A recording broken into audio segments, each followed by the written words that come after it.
Shalom, salam damai sejahtera dalam kasih Tuhan. Jumpa kembali di RHI Renungan hari ini. RHI Renungan hari ini bersama saya Pendeta Lukas Eko Sukoco dari Padepokan Diakonia Mitra Kinasih GKJ Purworejo. Saudara, dalam RHI kali ini saya akan mengajak kita untuk menghayati satu tema yang lagi aktual, yaitu kematian yang sia-sia. Kematian yang sia-sia.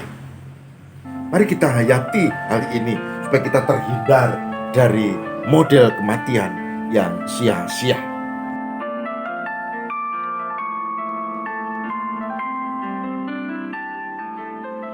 Saudara, tidak ada yang kekal di dunia ini. Tidak juga hidup kita, tidak juga hidup manusia. Semua terbatas. Bahkan kita tahu di dalam Alkitab bahwa umur kita memang terbatas. Dikatakan di dalam Mazmur 90 ayat 10 bahwa umur kita itu 70 tahun. Kalau kuat 80 tahun. Tentu lebihnya adalah bonus. Jadi kita terbatas hidup di dunia ini. Saudara, saya ikut prihatin karena kemarin ada kejadian, sebetulnya sudah berulang kali, tapi kemarin cukup heboh. Karena apa? Ada pertandingan sepak bola di Kanjuruhan di Malang antara Persebaya Surabaya dan Persema Malang. Dimenangkan oleh Persebaya. Dan entah kabarnya yang benar mana, tapi faktanya adalah penonton itu turun, meskipun di pagar mereka lompat turun. Kemudian polisi bergerak cepat mengantisipasi, tapi akhirnya bentrok dan jadilah banyak korban yang meninggal dunia. Ada yang bilang 127 orang yang meninggal dunia pada pasca pertandingan sepak bola itu, saudara.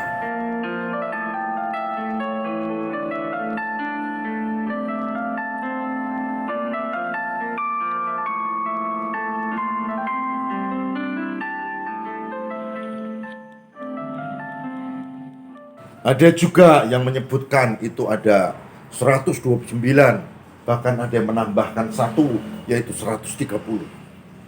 Berapapun, tapi saya merenungkan itu kematian yang tidak semestinya terjadi. Ada suami istri yang ikut meninggal dunia dan dikuburkan dalam satu liang lahat yang sama. Miris. Bagaimana dengan kondisi anak-anaknya dan keluarganya? Ada anak muda yang masih sekolah yang ikut menjadi korban. Bayangkan betapa pedih hati orang tuanya menanggapi hal seperti ini.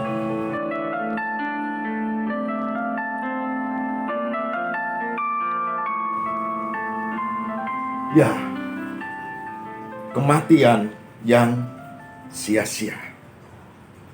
Kematian yang sia-sia. Sebetulnya banyak model kematian yang sia-sia. Ada orang yang sudah ternama, tersohor, bahkan kaya raya, hidupnya bergelimang harta, tapi dia mati muda, tidak lebih dari 27 tahun karena narkoba. Ada yang tidak bisa melewati usia 25 karena obat-obat terlarang dan dia overdosis.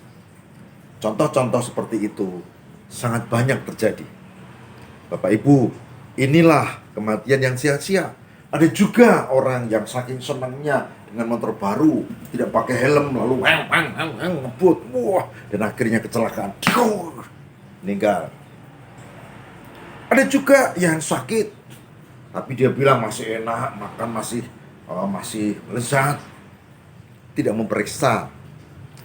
Dan itu berbulan-bulan, bahkan bertahun-tahun, dia baru datang ke medis, ke dokter, ke rumah sakit. Setelah sakitnya makin parah dan tidak tertolong lagi, itu juga sia-sia. Andai kata dia mau terima saran untuk segera berobat, tidak akan terjadi penyakitnya makin parah.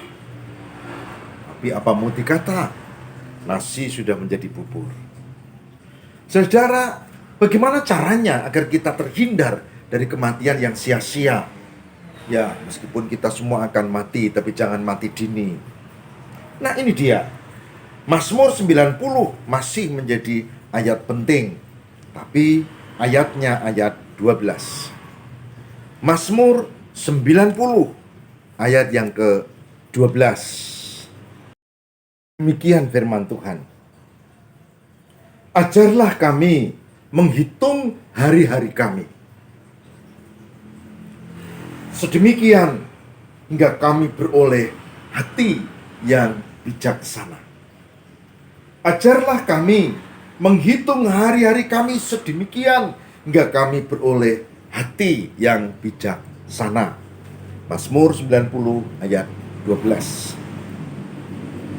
Saudaraku yang terkasih di dalam Tuhan, poin pentingnya adalah menghitung hari. Menghitung hari berarti mencermati setiap saat. Dan ini di dalam Tuhan, bukan di luar Tuhan. Menghitung hari berarti hari ini, besok, seminggu, sebulan, kalau ulang tahun tentu setiap tahun. Menghitung hari menyadari kita ini lemah. Menghitung hari menyadari hidup kita ini terbatas. Waktunya juga. Menghitung hari menyadari kita ringkih. Dan Tuhanlah sumber kekuatan kita. Menghitung hari, kita tidak selalu muda, kita akan menua, kita tidak selalu sehat, pada saatnya kita akan sakit. Menghitung hari. Beroleh hati yang bijaksana, poin kedua.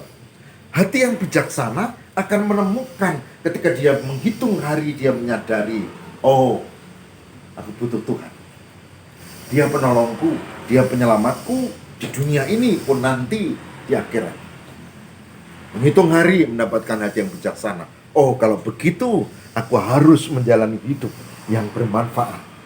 Sepanjang saya masih hidup, saya akan lakukan sesuatu yang berguna, tidak hanya untuk diriku, tidak hanya untuk keluargaku, tapi juga untuk masyarakat sekitar. Syukur masyarakat yang lebih luas, bukan sekedar di kelompok kita, di komunitas kita.